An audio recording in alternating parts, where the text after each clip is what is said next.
with a Business is brought to you by Audible.com. Hi, everybody, and welcome to this week's episode of Married with a Business. I'm Craig. And I'm Allison. And we're Married with a Business. We're here to share tips, tricks, stories of what it's like to be business owners that also raise a family and work together all the time and are sometimes crazy.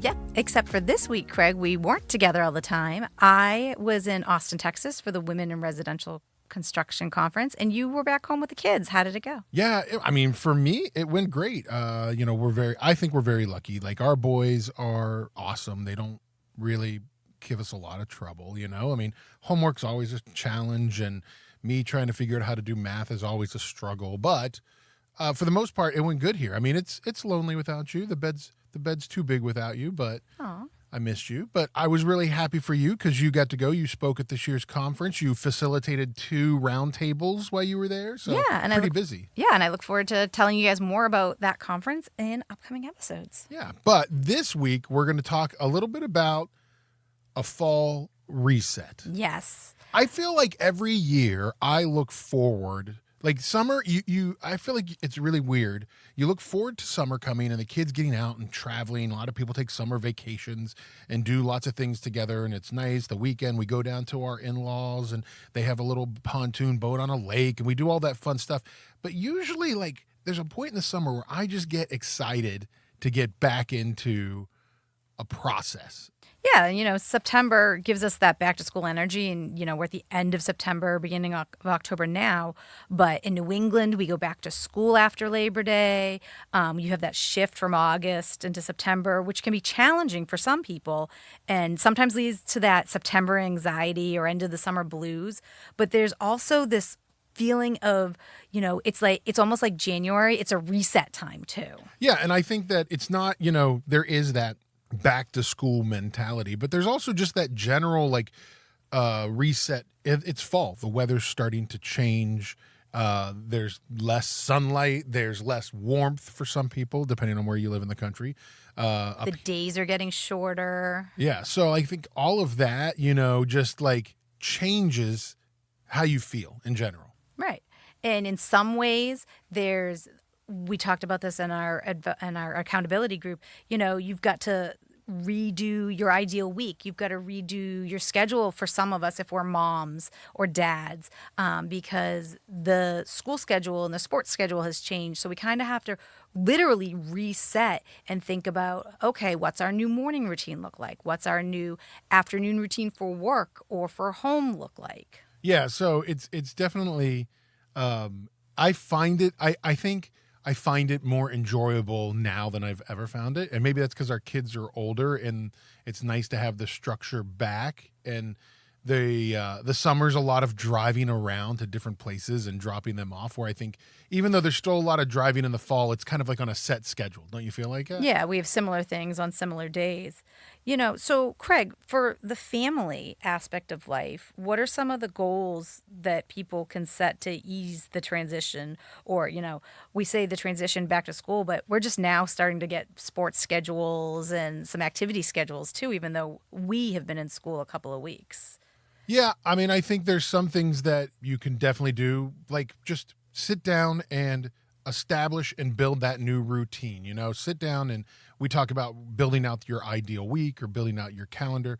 Like, when you're going into fall, it's a good time. You're done with the craziness of summer. You're done with the trips and the travel.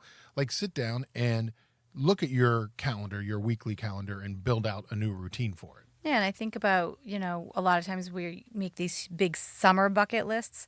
What are some of the fall traditions that you really enjoy and activities that you can put on the calendar to look forward to, aside from the things that you have to do because you signed up for them? Apple picking, pumpkin patches, nature scavenger hunts. Is it times that you do hiking? We really like to sit out on evenings on the weekend when we don't have things and do a fire. Yeah. I mean, and even at that, like, it's good to make plans for something down the road, to have something to look forward to. Like, you and I right now, we have our kids have the Friday before Columbus Day off. We are going to take that day off and take the kids and go to Salem, Massachusetts. We're planning it now. We're going to do it, in advance.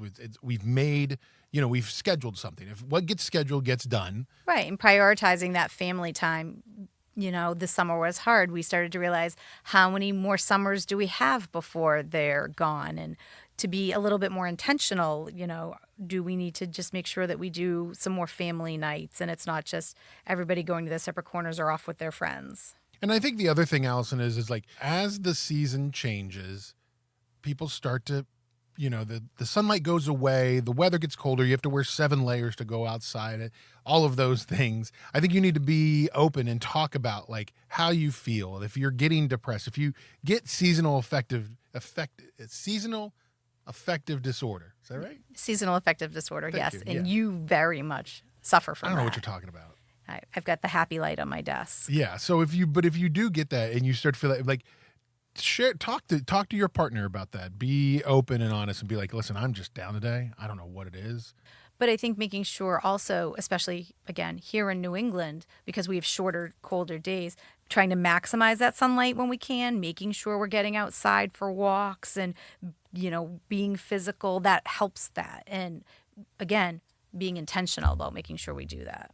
I also think, everybody talks about spring cleaning. Like, everybody's like, oh, spring cleaning's a thing. Like, we should, every spring we clean the whole house. My mother, famously, every year, like in April, she opens, when it's the first like warm day, she opens every window in the house. She wipes every inch of every surface down in the house. And then, like, you think I'm exaggerating. Yeah, that's not realistic for most people. Yeah, you think I'm exaggerating. she's My really- mother like will wipe down the tops of all of the baseboard. Like, she does every inch of the house in like a weekend. But people talk about spring cleaning. I like the idea of fall declutter, like, if you will. Yeah. Like, getting rid of, like, maybe and Allison's going to be like, yeah, this is you. Maybe you went on a couple of vacations over the summer and you bought 3 T-shirts. Well, go through your T-shirts and throw away the old T-shirts that you don't want to wear anymore. Go ahead. I'm a something in, something out kind of person. Right. So we kind of always keep that down. The number of T-shirts and the number of hats in this house. If anybody needs a T-shirt or a hat,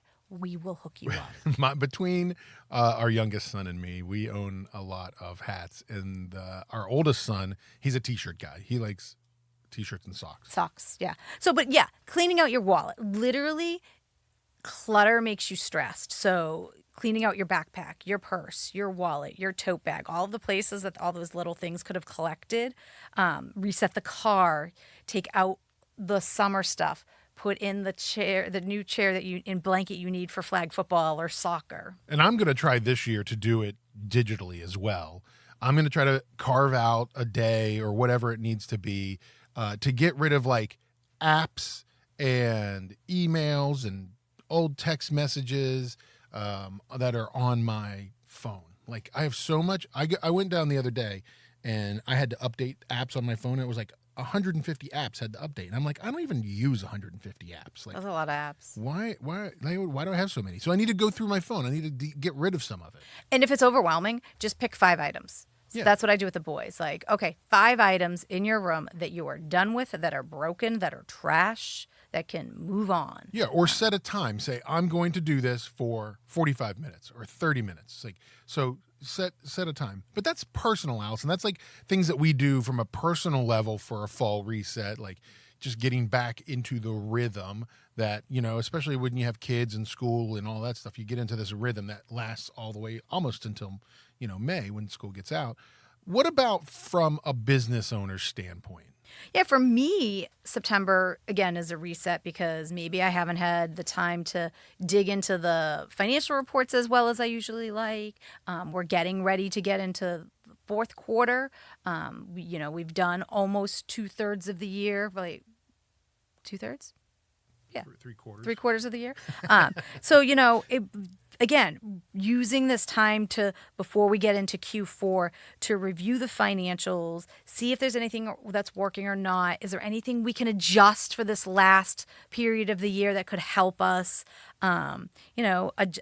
updating my ideal week again, refreshing my calendar, and then just reviewing what we had thought our goals and expectations were going to be, and just trying to come up with some good last quarter pushes to get through and start thinking about the next year. Yeah, like we're finishing up Q3 right now, and we have a Q4 rush every year. Like the fourth quarter just seems like it's crazy every year because there's a lot we're trying to pack into it. I mean, one, there's probably most of us usually have, goals for our company, if it's sales goals or revenue goals or whatever it might be that you're trying to hit in that fourth quarter.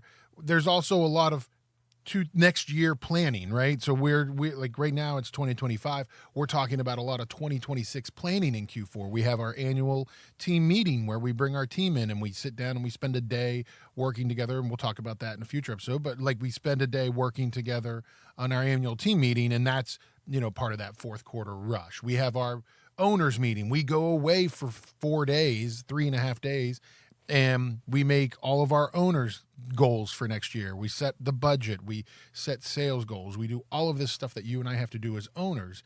So there's a lot of stuff that happens Q4 from a business standpoint. Yeah, so taking just this time to reset and think about it is always helpful. It's always a good time for us to reconnect with our homeowners and start to understand their changing needs as they transition back into their routine. We've had that like dead quiet. Well, they got into what was happening, and now making sure that we're touching them, giving them realistic expectations for the end of the year, and what might have changed and where we think we're going to lay out. Yeah, I mean, you and I have worked hard over the last 20 plus years to not make our business as seasonal. A lot of times, people don't make decisions in the summer because they're going on vacation. So they don't make, in our world of, residential remodeling, they don't make decisions to do that addition or that kitchen or that bathroom.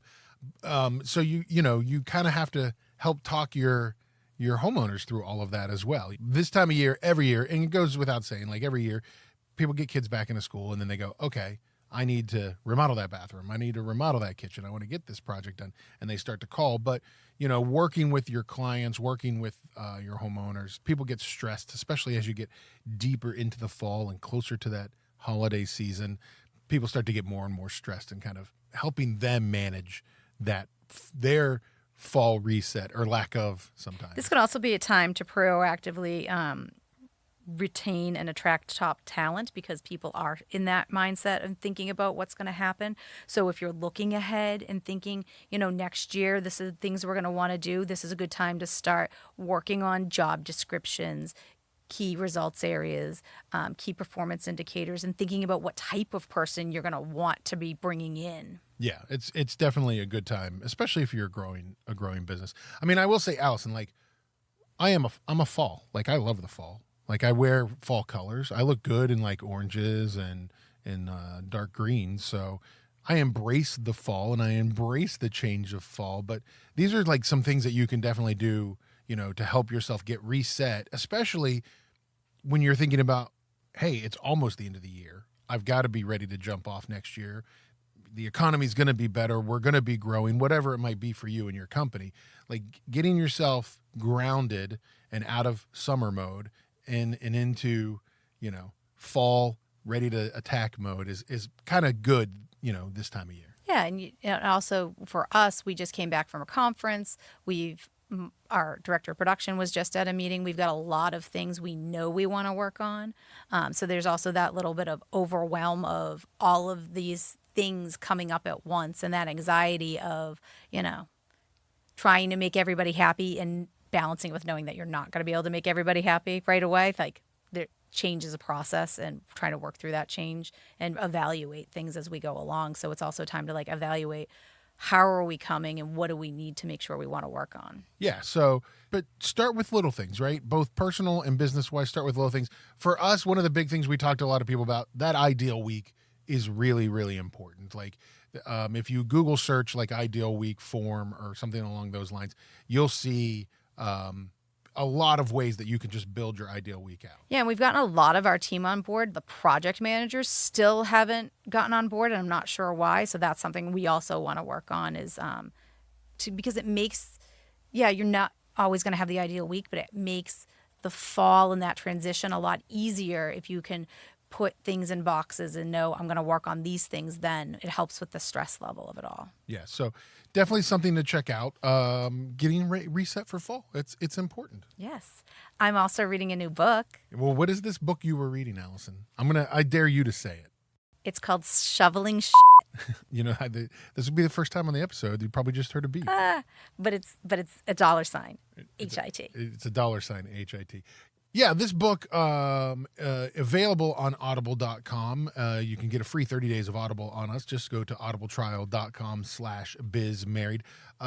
Is written by a husband and wife couple, Cass and Michael Lazaro. And they just talk about, you know, if you ever feel like running a business is just like shoveling that stuff. There's a lot of stuff that goes into a business, and they do a great job of talking about their story and what worked and what didn't work for them, and the times that they failed and the times that they were successful, and all of the poop you've got to deal with as a business owner and an entrepreneur, and shared tips that other entrepreneurs should be thinking about along the way. Yeah, it just talks a lot about the highs and lows, the struggles, and some tools and mindset things that you can use to help, you know, sort of better yourself when having to shovel that stuff as a business owner. Yeah. Metaphorically. So check that out. You get a free 30 days of Audible on us. You can maybe download that book or many others. Just go to audibletrial.com/bizmarried. Thanks for listening, everybody. A lot of shows coming up, a lot of things happening. We got a bunch of interviews coming up for people. We haven't had an interview in a few months, so it'll be nice to be talking to people again. I enjoy that. I like hearing stories. So check that out. You can check out our website, marriedwithabusiness.net, to learn a little bit more about us. You can see who we are, other old episodes of the podcast, and a lot of information there. So check that out. And you can find us online. Just search for us on social media. We're on Instagram at BizMarried, or you can find us on Facebook. Just search Married with a Business. Connect with us. Tell us a little bit about your story. We'd love to hear from you. All right, everybody. Thanks for listening this week. And remember, not only is it important to focus on your business, but also your marriage, because we're married with a business.